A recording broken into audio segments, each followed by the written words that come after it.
সিলেটের বিয়ানীবাজার ও মৌলভীবাজারের ৩ সীমান্ত এলাকা দিয়ে রোববার ভোরে ১৫৩ জনকে পোষণ করেছে ভারতের সীমান্তরক্ষী বিএসএফ। স্থানীয়দের সহযোগিতায় বিজিবি ৫২ ব্যাটালিয়ন বিয়ানীবাজার তাদের আটক করে। প্রাথমিক জিজ্ঞাসাবাদ করে দুপুর ১:৩০টার দিকে তাদের বিয়ানীবাজার ও বড়লেখা থানায় হস্তান্তর করা হয়।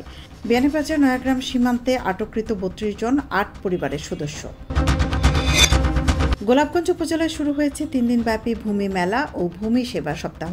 রোববার ভূমি মেলা ২০২৫ উদযাপন উপলক্ষে উপজেলা ভূমি অফিস গোলাপগঞ্জের আয়োজনে সকাল ১০টায় উপজেলা পরিষদ প্রাঙ্গণ থেকে এক বর্ণাঢ্য র্যালির আয়োজন করা হয়।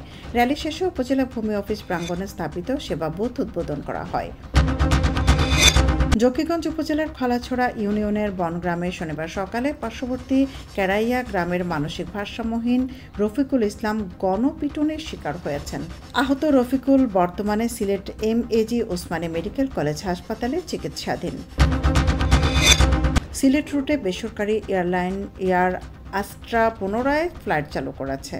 আগামী ২৯ মে থেকে আসন্ন ঈদুল আজহাকে সামনে রেখে এয়ারলাইনটি প্রতিদিন ২টি ফ্লাইট পরিচালনা করবে ঢাকা সিলেট রুটে।